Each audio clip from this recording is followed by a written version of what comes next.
So, mga igsoon, usahay kung doon na tayo mga appointment, o niya, kung sirado ang pultahan, hindi kita ka sulod. O hindi kita ka adto sa maong appointment na to, kung close na. O. So, lisod kayo kung sirado, di ba? Kung doon na tayo tuan, labi na kung bangko, at bangko, bisan pa doon na tayo deposit ito, kung close na, mag-listen na din tayo open. Oh? Pero mga igsoon, spiritually, sa espirituhanon na bahin, kung doon ay panahon nga isirad-an na sa Ginoo ang iyang pultahan sa grasya, grace dispensation, bisan pa unsaon sa tao, ang gusto nga makaatog langit, gusto makasunod sa langit, dili na yun, wala na yun si bisan pinsa nga makaablihan. So, during this time, ang grasya still open. Iablihan sa Ginoo o si bisan kinsa nga gusto musulod. Pwede ka makasulod. Pero karon ang mga prophecy sa Biblia, gira karon sa Israel, it is written in the book of Ezekiel na there will be time na tabangan yun ang nasod sa Israel. No? O gusto ko pulbuson, gusto ko walaon. Ezekiel chapter 38, chapter 39. So, wala ka ba ito kanong sedagan kaya hinakitay pa ang China, ang Russia, ang US, ang North Korea, okay, pero si Trump is ipagkuhan. So, atong pag-ampok. That's the sign that our Lord Jesus Christ is coming very soon. Amo ng panahon na dapat ang mga tao magmata na. Kaya abli pa ang grasya. Doon ay panahon na siratan na sa mga Gentile generations. So, mga igsoon, the door is still will be opened by our faith. Maablihan ang pultahan, especially sa salvation, nga gitanyag sa Ginoo, sa grasya nga gitanyag sa Ginoo. Maabli ang iyang pultahan sa atong panahon kung doon na tayo pagtuo. Ingon sa pulong sa Diyos, salvation is free, libre, walay bayad. Imo lang na siya mabatunan kung ikaw mutuo sa imong kasing-kasing. Ingon sa balang kasulatan, for by grace are we saved through faith, and that's not of yourself, it is a gift of God. Ephesians chapter 2, verse 8. Ingon sa pulong sa Ginoo.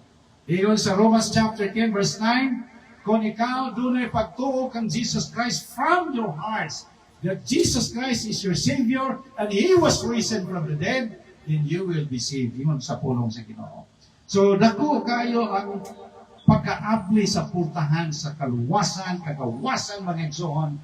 Yes, kung ikaw mutuo, mudawat kang Jesus Christ, isip kayo mo manluwas. So mga igsoon, panahon usap sa atong kasukanan, panahon sa atong mga problema, ingon ng pulong sa Diyos, God is still open, willing to open His doors if you have faith. Doon ay usa ka tao sa Matthew chapter 9, verse 29, bulag siya. Lisod man kayo bulag. Kanyang bulag ka, pati pahita yun. Kaya man yun kayo makita. Gusto ka makakita sa unsa ang kanindot sa kalibutan, unsa gihimo sa Ginoo nga mga creation niya. Kung bulag ka, pati yung pahita. Nandun yun ka na makakita ka. Pero doon ay time na doon ay sa kabulag panahon ni Jesus Christ. Idol yun siya. Ito kang Jesus Christ. Dito sila sa balay, tuktok yun siya na aplihan, ang pultahan. Ngayon lang natuhan ni Jesus Christ. Grabe yung hangyo niya. Sa pagtuktok niya, niya ingon si Jesus Christ, unsa may gusto nako himuon niya sa imo ha. Sa gusto yun kong makakita sa akong, maablihan akong mata, grabe yung puktok ni hangyo niya. Pero sa ni Jesus Christ, by your faith, it will be happen. It will be happen. Pinaagi sa imong pagtuo, makakita ka. So, nga na kanindot mga igsoon, maabli ang pultahan sa daghang oportunidad, ilabi na sa freedom, ilabi na sa good health, ilabi na sa financial freedom, blessing sa tuwa, kung doon na tayo tinut-anay na pagtuo sa Ginoo. Ingon ang pulong sa Diyos mga igsoon, sa Matthew chapter 17, verse 20, ingon sa Ginoo, if you have faith, you can move the mountains. Kung doon na kay pagtuo, mabalhin mo ang bukid. Pwede mo ibalhin sa patag. Grabe ang kaimuan sa pagtuo. Moringon sa Luke chapter 1, verse 37, for with God, nothing shall be impossible. For God knoweth everything. God that we serve is in control of everything. Ito ay mag-uon, kung saan gira ng kalibutan, ginagawa, stress na, relax lang. Because we know that God that we serve is in control of everything. Saan, mabalaka ta, unsa na ka ni? Sa na ka may tabo, kay makita na to, nga matunaw man ang usa ka lungsod, usa ka baryo, usa ka syudad, matunaw sa ilang nuclear bomb nga ginabuhian, makita nimo kanang facilities nga adunay nuclear bomb, matunaw magyud, oh.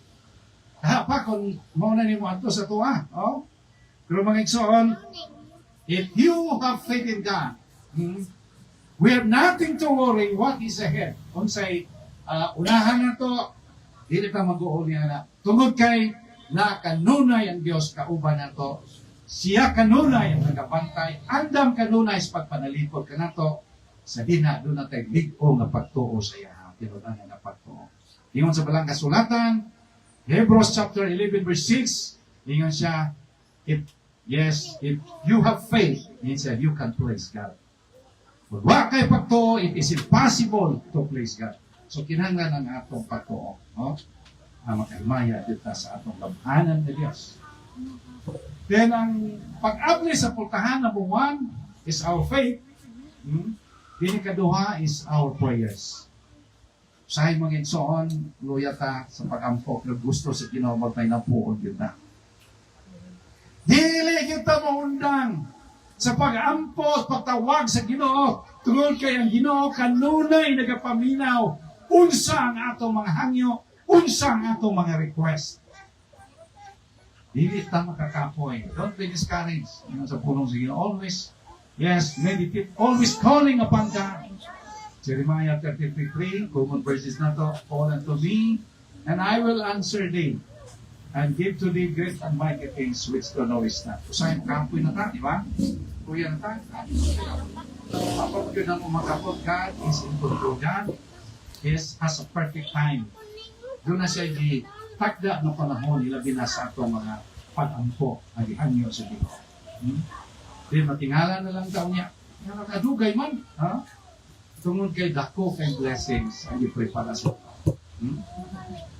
Iyon ang pulong sa Diyos. Ask and it shall be given you. Seek and you shall find. Knock and you shall be open. Iyon sa pulong sa Ginoo sa Matthew chapter 7 verse 7. John 14:14, and whatsoever we ask in prayer, iyon ang pulong sa Ginoo, I will do.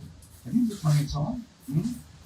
Wala, kita mga Kristohan ng padayon lang yun sa pag-ampo. Sa good health, sa protection, sa financial blessings, o niya, sa atong mga igsunan, tabang tag-prayer kay grabe ang taong sa pag-ampo. Dili na to, hulaton, nga naanat sa lisod kay kahintang bago ta mo ampo sa Ginoo. Kanang uban karon na sa ospital, gatinga-tinga, no? Sa kahigayon, ato ko sa ospital,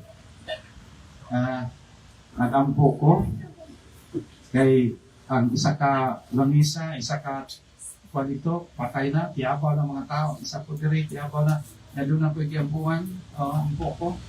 Ang isa po, hagyo pa ampo ko, sir, bisa gili na po kaila, ampo ipod ko. Doon na po yung pasinti dito nga, naginusara na siya. Wala siya yung pamilya, nga nandito dito, siya nag-iisa dito. Sir, ampo, ito ampo, sir, na maayo po para makauli ko, kay naginusara na dito. Pero mga igsoon, dunay dakong kainuan sa pag-ampo. Kaya sa pagbalik na ko dito, katong na nag-inusaran, kagawas na. Na nga, dako kay kainuan sa pag-ampo mga igsoon. Kaya tanan pasinti na ko, ang kidala dito, puro sila na ayo. Si Ki, si Cecil, si Bingbing, puro na nga ayo sila tanan. Wow, yun na po. God is a wonderful. Kanunay siya nagapaminaw sa mga pag-ampo na ito.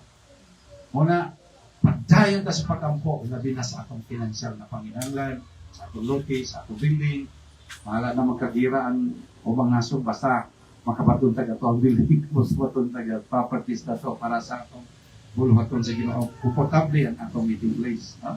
Padayon yun ta sa paginampuanay. Ampok yun ta mga igsoon, kay dako kay kahimuan sa pag-ampok. Ingon sa pulong sa Ginoo, yes, the desire of the righteous should be granted. Proverbs 10:24. Ingon sa Psalms 37 verse 4, delight thyself on the Lord, for He shall give you the desires of thine heart. Bilin ta na malipayon sa pagtawag sa Ginoo, hangyo sa Ginoo, kay muhatag siya sa Ginoo sa atong kasing-kasing. Yun ang Ginoo, wa gyud siya pugnan sa Psalm 84:11, wala gyud siya pugnan nga maayong butang para kanatong tanan. Amo hangyo gyud kanunay kaniya. So God is willing to open His doors, a door of blessings, financial blessings para sa buwan. Manekson, ang tulong nga butang nga ang Dios mo apri sa portahan kung ang atong pagigugma sa iya. Iyong nanay niyo. Usahay mga igsoon, ang atong pagigugma ataphaw lang. Pero di mo sugot ang Ginoo ana. Gusto sa Ginoo ang atong pagigugma kanang buog yun. Dili pwede ka ng plastikan. Dili pwede ka ng alanganin ang atong pagigugma sa Ginoo kay nasayod ba siya? Wala ba yung matago? Ingon sa 1 John chapter 3 verse 20, God knoweth all things. He knows our hearts. He knows our desires. He knows what is ahead of our lives. Nasayod siya unsang unahan nato. Muna nga, He is a jealous God. Siloso siya na Diyos. Dili siya gusto ang atong pagigugma sa iya halanganin. Gusto niya buog yun. Kaya sahay mga igsoon, kung nalanganin ang atong pagigugma, maunay makasirado sa pulpahan. That's one of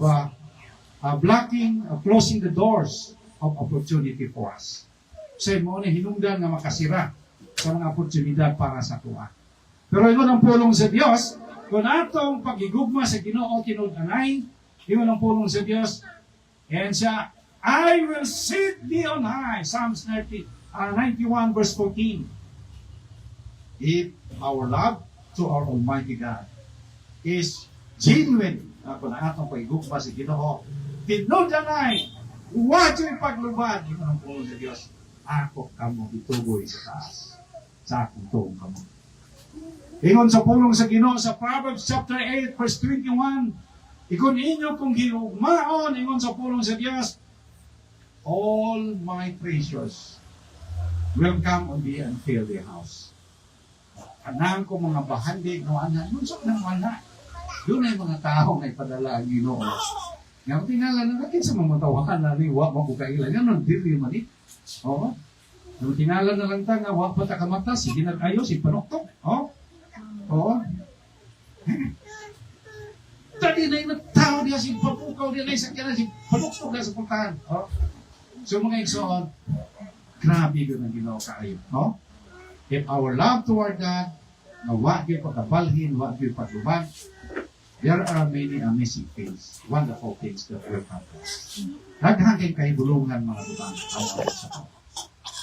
Ngayon sa pulong sa Ginoo mga igsoon sa John 14:15, if you love me, keep my commandments. Panigugma mo kanako, inyong pagutumanon at akong mga sugo. So kung nagugma ka sa Ginoo, ingon sa Ginoo, yes, all His goodness and blessings will come to us. So kinahanglan ang pagigugma sa Ginoo sa atong kasing-kasing. Huwag yung paglubad. Noon ingon sa Matthew chapter 22:37, thou shalt love the Lord all the heart, with all the mind, and with all the soul. Ato yung bilugma. Isang pa, unsay may kabo sa kalibutan karon, labi karon sa atong panahon. Ay matanaw ta, probaan mo kung tag-apil, pero kung natin gugma sa Ginoo, Ginoo na'y bahala sa tanan. Basta ang atong pagigugma sa Ginoo, seryoso yun o kinot-anay kanunay.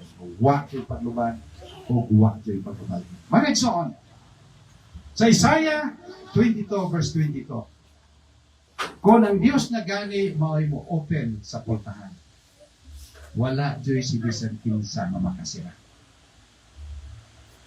Kay naa kaniya ang susi. Siyang nagkontrol sa susi. kung nablihan na niya ang pultahan sa panalangin, labi na sa financial freedom o sa salvation ngayong gihatag libre, wagi makapugungan. Wagi makapugungan. Pero kung iyan na po ng siratan, wagi si Bisantin sa makaupin. Sa Revelation chapter 3 verse 8, tingnan ang Ginoo, mao gyapon nga verses, nga na gyapon nga statement ang gigamit ng Dios. Kung nablihan niya ang door, no one can shut. No one can close. Si bisan kinsa nga gusto po mo sirain, wa po makasira. No? So, nindot kay mga igsoon, busa nga atong butang nga atong isgutan karon, ang pultahan maabli by our faith, by our prayers, and then by our love word. Mao ni mga butang nga dili makapalimtan ning batahong kakabuntagon sa atong Kristohanan kinabuhi. So, manghinaot ko sa mensahe nga atong pamaladungan, dunay luna og dapit kanunay sa atong kinabuhi, magkinaon sa manang panahon, pagpiling dita ang mga lagad sa Ginoo, may napuon ngadto sa Ginoo, tungod kay siya lang ang source sa tanan, siya ang kag-iya sa atong kinabuhi. Kay kung wala ang Dios, wala ang Ginoo. John 15:5, without me, not si Jesus Christ, you can do nothing. So, busa mga igsoon, salit na takanunay, pabiling takanunay sa pangalagad sa Ginoo. This time, mag-aawit ta sa atong closing hymn. O nindot kayo ni, barugan nato ang promisa sa Ginoo, maninguluhan sa atong kalatahon. Standing on the promises, no? Okay.